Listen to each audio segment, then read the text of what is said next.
안녕하세요. 아이사랑TV 김관장입니다. 처음 1회 방송에 나가고 생각보다 많은 분들이 호응이 너무 좋으셔서 놀랐습니다. 진심으로 감사의 말씀드리도록 하겠습니다. 감사합니다. 앞으로 더욱더 열심히 하는 그런 아이사랑TV가 되도록 하겠습니다. 자, 오늘은요, 지난번 내용에 이어서 아이들 수준에 맞게 대화하는 방법에 대해서 말씀을 좀 드려보도록 하겠습니다. 자, 여기서 잠깐 1회 때 핵심 내용을 잠시 되짚어보자면 이런 내용이었죠.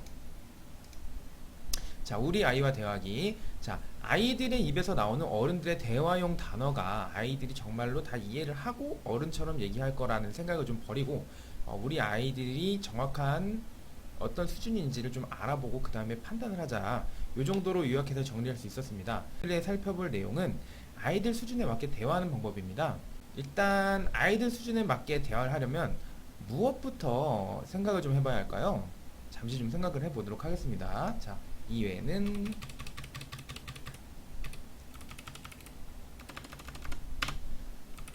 이렇게 해서 아이들 수준에 맞게 대화하기.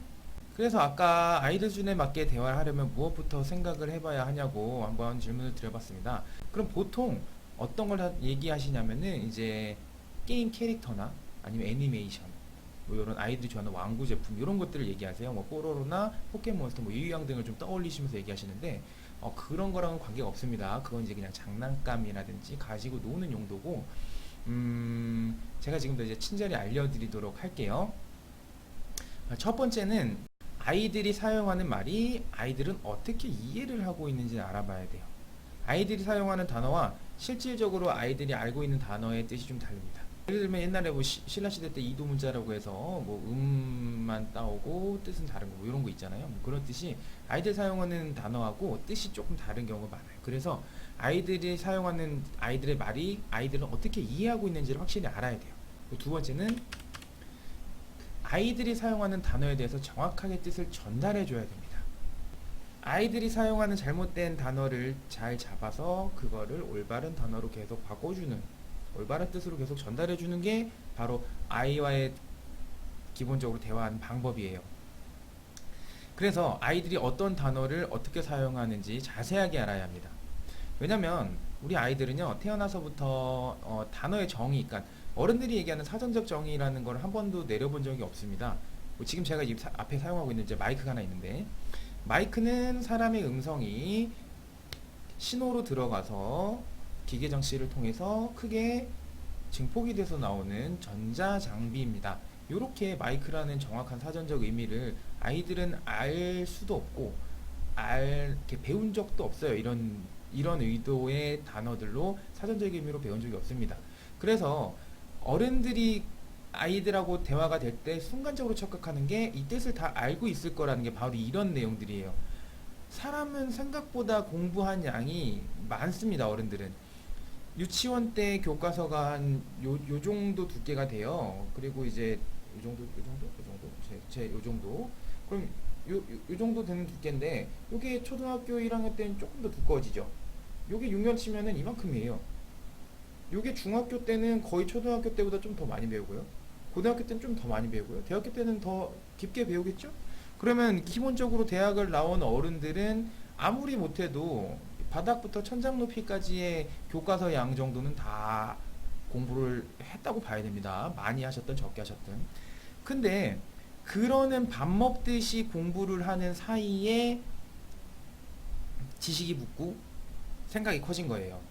근데 이제 아이들이 이제 단어만 쓴다고 해서 순간적으로 원래부터 알고 있을 거라고 약간의 착각을 하는 거죠. 그걸 제가 1회 때 얘기한 거고요. 그래서 이제 아이들은 사전적 의미를 겪어본 적이 없습니다. 그래서 어른들이 알고 있는 사전적 의미의 단어들보다는 자기네들이 행동적으로 체험적으로 느낀 단어로 바로 기억을 하게 됩니다. 그게 왜 그러냐면 아이는 태어나서 말을 배우기까지 보통 이제 돌진한 말한다고 그러죠. 그때까지는 거의 사람은 고기부터 말을 좀 자유롭게 할 때까지 한 3년 동안은 말하는데 거의 천재 기간이에요. 인생에 있어서 누구나 천재입니다. 왜냐면 영어를 말해도 초등학교 때부터 배운다고 쳐도 뭐 중학교 고등학교 가도 10년 넘게 배워도 막 Hi, excuse me, what time is it now? 이렇게 물어도 두시오. 이렇게 한글로 대답하는 친구나 뭐 어른들한테 물어보면은 뭐 갑자기 이러죠. 막 시계 보고 시계 3시네 이렇게 얘기를 해요. 영어로 질문을 했는데 한글로 답하죠. 거의 동문서답 수준인데 이게 이제 영어를 10년 동안 배운 사람들도 어려운 거예요. 그러니까 언어라는 거를 하나 새로 깨우치는 거는 굉장히 많은 노력과 공이 들어가는 작업입니다. 공부를 해야 되는 내용이죠. 근데 태어나면서부터 3년이 지나면은 어느 정도 어른이랑 얘기할 정도로 말을 합니다. 거의 천재예요. 그래서 예전에 영국 그 다큐멘터리에서 본 적이 있는데 이제 아이가 태어나서 처음 말하기까지 1년 동안 눈을 동그랗게 뜨고 엄마가 하는 거만 그대로 봐요. 아이들 눈을 보면은 좀 무서울 정도로 집중도가 상당히 높습니다. 한 곳만 이렇게 빤히 쳐다봐요. 이런 식으로 몸이 움직이죠. 눈은 고정돼 있고 몸이 움직입니다. 자, 그래서 1년 동안 엄마의 목을 관찰하고 말하는 호흡을 관찰하고 그러다가 엄마라는 걸 느끼게 되고 아빠가 나오게 됩니다. 그렇게 해서 단어가 들어가는 거예요. 그때 관찰력과 집중도는 사람 천재라고 봅니다. 그 집중력으로 평생을 살면 전부 다 아인슈타인 될 거예요. 아마 그 정도로 천재예요. 근데 누구의 말을 가장 많이 배우겠어요? 당연히 부모님이죠. 옆에 가장 가까운 사람들의 말을 배우게 됩니다. 그러면은 아이가 부모님의 거울일 수밖에 없어요. 엄마 아빠가 하는 모든 단어는 아이는 사용할 수밖에 없습니다. 그래서 이때 근데 중요한 건 뭐냐면 아이가 그 의미를 다 사전적 의미를 알고서 남기하는 게 아니에요. 그냥 행동적인 모습을 보고 입모양을 보고 거기서 외우게 됩니다. 그래서 아이의 언어는 본뜻과는 조금 다르게 나오는 경우가 굉장히 많아요. 그래서 확인을 해봐야 된다는 거예요. 이 아이가 정확하게 알고 있는지 모르고 있는지. 예를 들면은 엄마 아빠가 사이가 굉장히 좋으세요. 그리고 서로 존중을 하세요. 여보 당신 오늘은 어떠셨어요? 아이고 힘드셨죠? 이렇게 하면은 아이도 그대로 흡수가 돼서 엄마는 여보, 뭐 아빠는 당신, 그리고 뭐 하셨어요? 하셨어요. 이렇게 존중의 의미로 부르는 단어가 상당히 많이 입력이 되게 됩니다. 반면에 요런 또 어머님 아버님도 계세요. 물론 이제 뭐 편하고 친해서 그럴 수도 있는데 막 이름을 부르시는 뭐 부모님들도 계시죠. 뭐 영희야 나왔어 밥 차려줘 철수 네가 차려 먹어 뭐 이런 식으로 이렇게 막 반말을 하시는 부모님들도 계세요. 그러다 좀 이렇게 서로 막 언성 높아지면 야 막 너 네가 뭐 이렇게 얘기도 하시고 그러니까 요런 아이들은 당연히 반말로 암기가 되게 됩니다. 첫 번째 경우는 아이 입장에서는 이제 여보라고 하면은 뭐예요? 그러면 아빠가 엄마 부르는 거야. 그래서 엄마의 별칭이 돼요. 당신은 뭐 아빠의 별칭이 되겠죠? 근데 두 번째 경우는 학교에서 철수가 뭐 교과서나 그 유치원 배운 데서 철수가 나왔어. 우리 아빠인데. 영희가 나왔어. 우리 엄마인데. 이렇게 되어버려요. 사용하는 단어에 따라서 아이들이 그냥 그 뜻을 입력을 하게 됩니다. 경우에서는 이렇게 입력이 된 거고요. 두 번째 경우에서는 이렇게 입력이 돼버린 거예요. 그래서 배우다가 이런 단어들이 툭툭 튀어나올 경우에 우리 엄마인데 우리 아빠인데 소리가 나오는 게 요래서 그렇습니다. 단어를 이렇게 외워요. 책을 보고 글씨를 보고 천천히 외울 수 있는 나이는 글씨를 다 배우고 난 후 7살 이상이 됐을 때 그것도 그 읽는 훈련이 다 마친 초등학교 2학년쯤 됐을 때부터 그 사전적 의미의 단어를 외우기 시작하고요. 그 전에는 말과 행동과 눈으로 보는 걸로 단어의 뜻을 외우기 때문에 이렇게 지금 이렇게 화면처럼 입력이 됩니다. 이게 가장 빠르게 심도 있게 입력이 될 때가 언제냐면은 12개월, 30개월 사이 무의식 속에 저렇게 머리 생각주머니 속으로 이게 다 저장이 돼요. 그럼 언제 나오냐? 4살, 5살 때 어린이집 가면서부터 툭툭툭툭툭툭 튀어나옵니다. 거친 말을 많이 사용한 아이는 거칠 수밖에 없고요. 고운 말을 사용한 아이는 고울 수밖에 없고요. 엄마의 행동, 아빠의 행동이 느릿느릿하시고 꼼꼼하시고 조심성 있는 아이는 부지부식간에 그렇게 되고 행동하게 되고요. 엄마 아빠가 급하고 성질이 급하고 뭔가 좀 놓치는 게 있고 빠지신 게 있으시다면 당연히 그렇게 될 수밖에 없습니다. 진짜 거울처럼 흡수가 빨라요. 태교가 괜히 있는 게 아니잖아요. 이게 이제 영아기 교육도 괜히 있는 게 아니에요. 아이들은 모를 거라고 생각하시는데 어른들, 그러니까 태어나서 아무것도 모르기 때문에 스펀지에다 물 딱 꽂으면 쫙 빨아들이듯이 엄마 아빠 행동 말투를 다 흡수해 버립니다. 그래서 아이들 앞에서는 말조심, 행동조심을 하라는 이유가 바로 거기에 있습니다. 자, 그래서 아이들은 아빠 엄마의 행동과 말투를 다 따라하기 때문에 일단 엄마들 행동에서 나오는, 아빠들 행동에서 나오는 그 행동에서 나오는 그 말이 그 행동이 뜻이라고 생각을 하게 됩니다. 근데 본뜻과 다르게 많이 사용하게 돼요. 그리고 일단 뭐 비속어, 은어, 뭐 동의어 등을 사용하면은 이게 그냥 흡수가 너무나 빨라요. 자, 그래서 이제 아이들이 은어나 동의어 등 이제 어머니, 아버님 또는 주변 친구들이라든지 선생님이 사용하는 그런 비속어가 잘못 여과 없이 흡수될 때 이거를 고쳐주려면 이제 상당히 또 힘들게 되는데, 이래서 이제 대화가 다시 필요한 거예요. 이게. 이럴 때 어떻게 아이들이 사용하는 단어나 말 뜻이 어떤 의미인지 하나씩 물어보고 뭐 적어보고 다 해야 됩니다. 왜냐하면 이게 많이 심각해지는 이유가 있어요. 심각해지는 경우가 있어요. 어떤 거냐면 행동과 뜻이 다른 경우예요. 보통 이게 제 가장 많이 일어나는 게 5세, 6세인데 친구가 괴롭혀. 엄마 나 유치원에서 친구가 괴롭혀. 엄마 나 유치원에서 친구가 때렸어. 뭐 이런 내용들이에요. 아니 땐 굴뚝에 연기 나진 않습니다. 분명히 이유가 다 있습니다. 정말 이유가 다 있어요. 모든 언어에는 반드시 행동적인 이유가 따라옵니다. 아이의 입에서 나온 모든 언어에는 행동적인 이유가 반드시 따라와요. 이유가 분명히 있습니다. 그래서 찾아봐야 되는 거예요. 얼렁뚱땅 넘어가시면 안 됩니다. 자, 그래서 이제 친구가 괴롭혀라는 이제 단어를 써요. 일단 뭐부터 확인하셔야 되냐면은 아이가 이 단어가 어떻게 해서 나왔는지부터 확인을 하셔야 돼요. 보통 친구가 괴롭혔어, 친구가 때렸어 라고 이제 말을 하는데, 여기에 보통 이제 어머님들이 굉장히 많이 화를 내세요. 자, 그럼 이제 아이 입장. 때리다. 이게 부모님이 알고 있는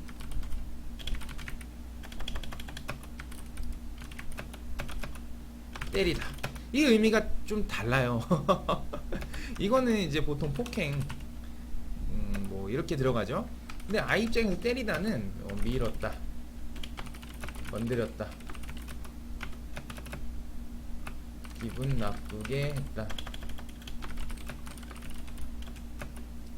당겼다,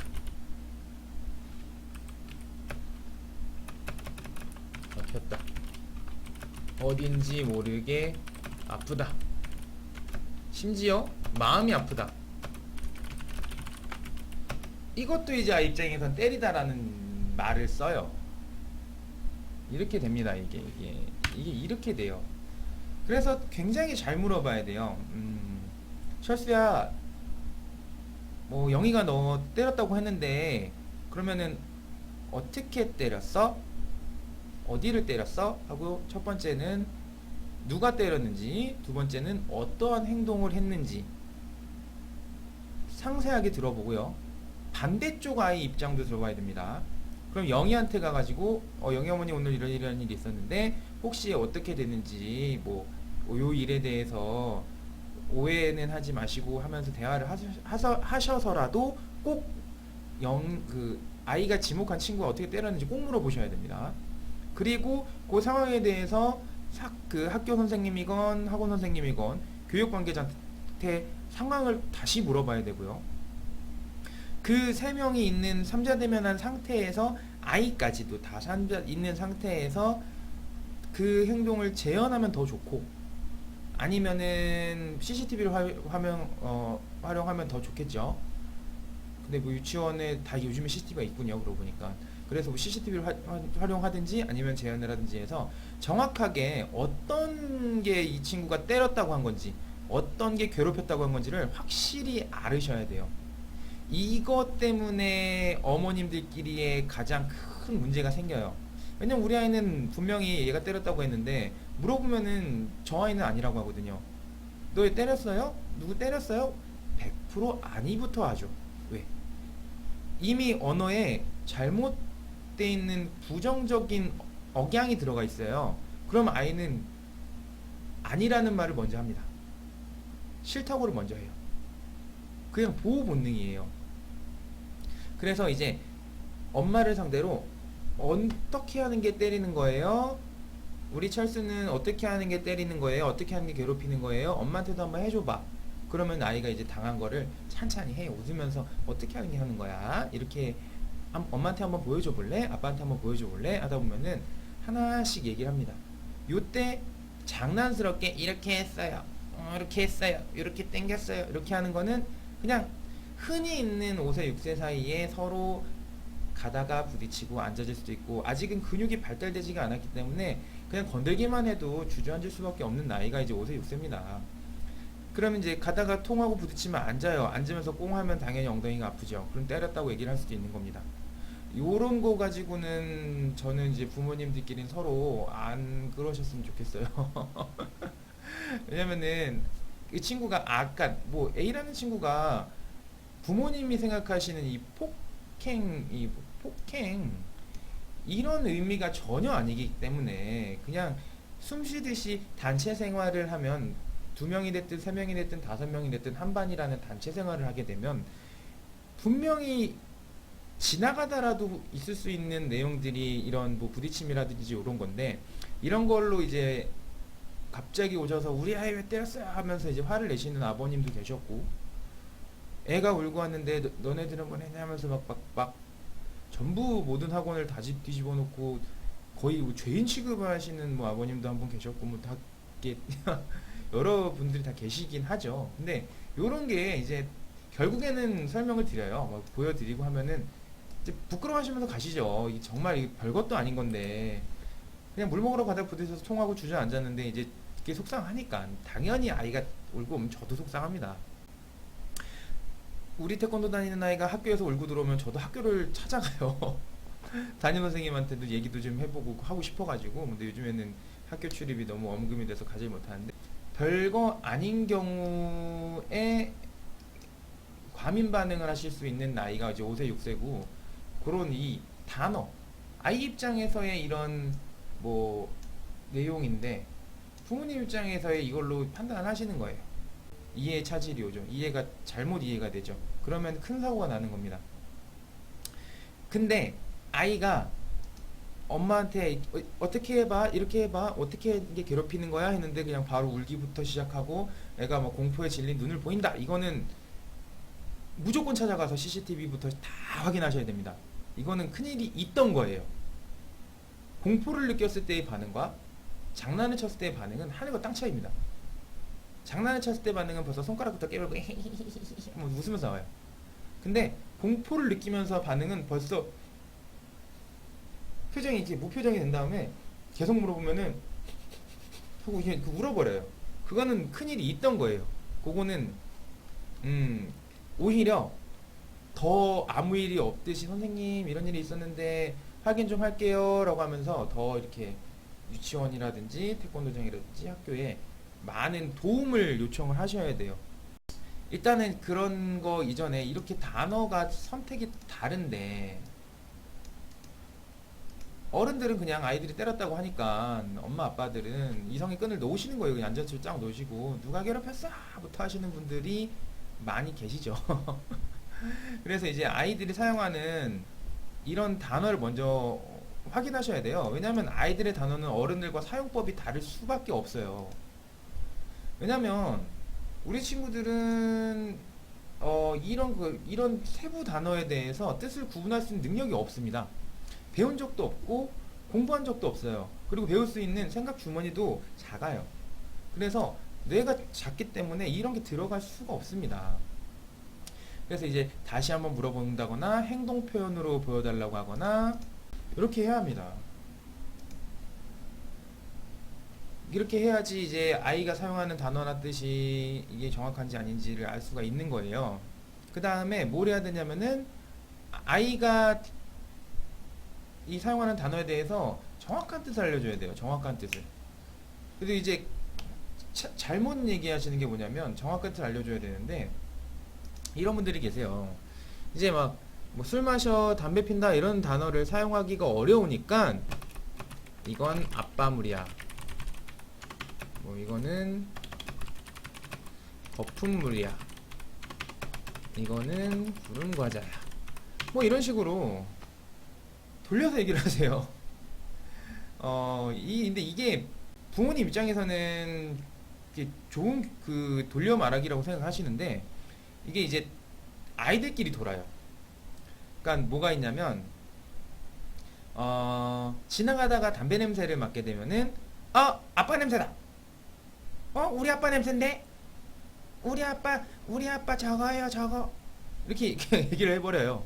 아빠 냄새라는 표현을 많이 쓰죠. 저녁 때 아빠 들어오면 냄새 난다고. 아빠 냄새 나요. 술 냄새, 이제 이런 것 보면 아빠 냄새 나요. 또 엄마한테도 아빠 냄새 나요. 이런 말도 좀 하고요.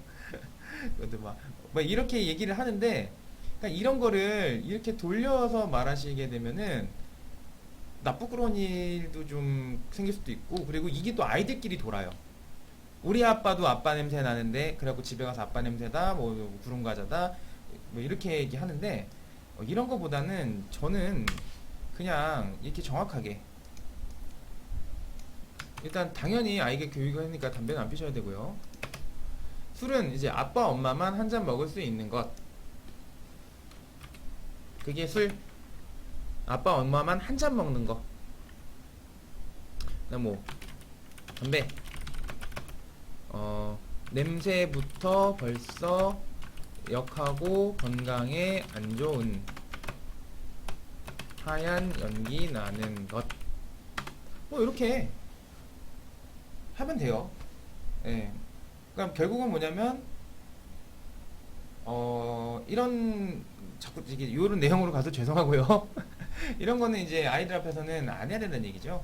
결정적으로는 부모님들께서 좀 노력을 해주셔야 되는 이런 부분들이고, 그리고 이제 지나가다가 이제 뭐 빨간불은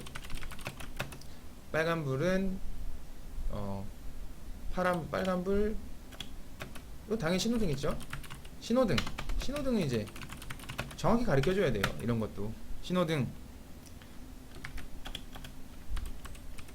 건널 수 있는 신호를 가르쳐 주는 등, 이렇게 이런 거를 1차로 정확하게 가르쳐 주고, 그래서 빨강색 멈춤, 파랑색 건넘, 손 들고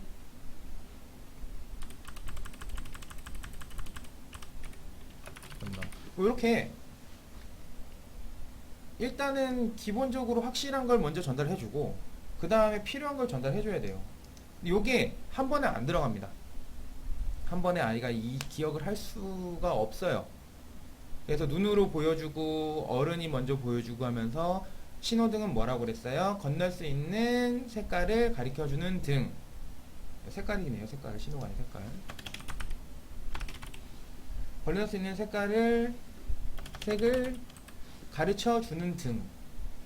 그래서 빨간색은 멈춤, 파란색은 손 들고 건너. 신호등 뭐라고요? 건널 수 있는 색을 가리켜져 있는 등. 빨간불 멈춤, 파란불 손 들고 건너. 이런 식으로 어렵지 않습니다. 안 해봐서 그렇지 되게 쉬워요. 자동차, 스스로 힘으로 움직이는 차, 그래서 자동차. 이렇게 간단하게 가르쳐주면 돼요. 근데 스스로 움직이니까 위험해 안 위험해? 위험해. 앞에 가면 돼요 안 돼요? 안 돼요. 순서 있게 정의를 내려주고 가르쳐주면은 금방금방 오히려 더 빨리 단어 습득이 됩니다. 근데 요거는, 이런 것 내용들은 어머님들 아버님들이 조금만 연습하면 돼요. 조금만 연습하면 돼요.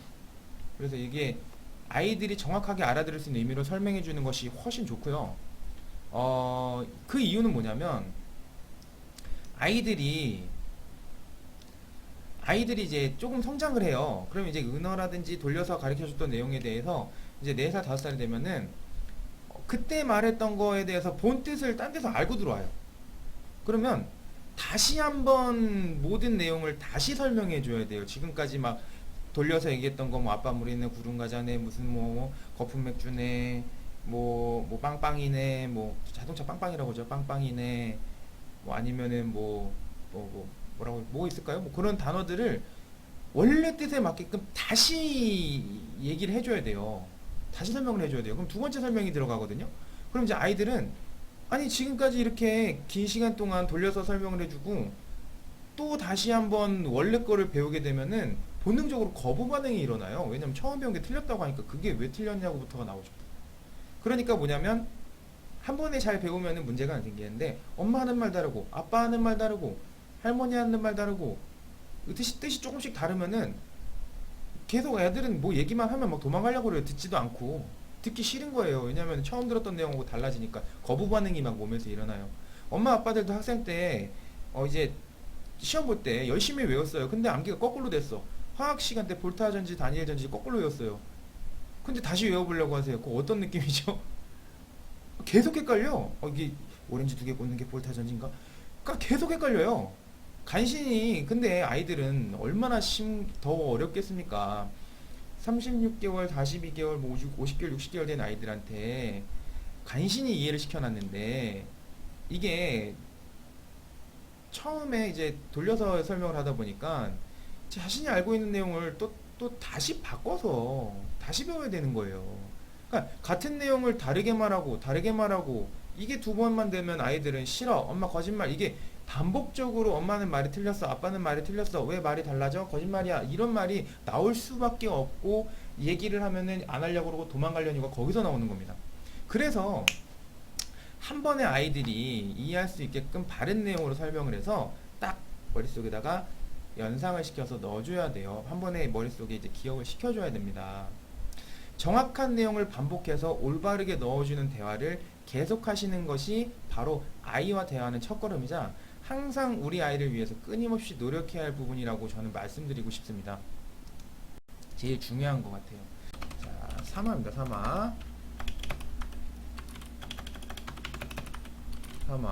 3화의 내용은 아이와 질문하고 대답해 주는 방법을 통해서 올바른 내용을 아이들에게 전달을 해주는 방법, 요거에 대해서 얘기를 해줄게요. 그래서 제가 1화, 2화, 3화를 다 아이와 대화하는 방법에 일단 포커스를 맞췄어요. 자, 일단 요거도 이제 대화하는 방법이고요. 그 다음 이제 3화가 끝나면은 이제 나오겠죠. 이제 교정하는 방법, 교육하는 방법, 단어를 선택하는 방법, 그 다음 뭐 이제 훈육하는 방법, 교육하는 방법, 학습하는 방법, 엄마와 같이 하는 방법, 아빠와 같이 하는 방법, 놀이를 통한 방법, 뭐 여러 가지 방법이 나올 겁니다. 이제 근데 그거를 이제 다 하려면은 그거는 너무 어렵고 어머님들한테 꼭 필요한 내용들만 좀 추려서 제가 이제 또 3화는 요 내용으로 아이들과 질문하고 대답해주는 방법을 통해서 올바른 내용을 아이들에게 쉽게 전달해 줄 수 있는 방법에 대해서 3화에서는 말씀을 드리도록 하겠습니다. 오늘은 여기까지만 하도록 하겠습니다. 3화 때가 좀 많이 중요하겠네요. 자, 다음 시간에는 그러면은 자, 아이와 질문하고 대답해주는 방법을 통해서 올바른 내용을 아이들에게 전달해주는 방법에 대해서 설명을 드리도록 하겠습니다. 자, 지금까지 시청해주셔서 너무 감사드리고요. 2화지만 구독과 추천, 좋아요는 좀 부탁을 좀 드리도록 하겠습니다. 자, 시청자 여러분 감사합니다. 지금까지 아이사랑TV였습니다.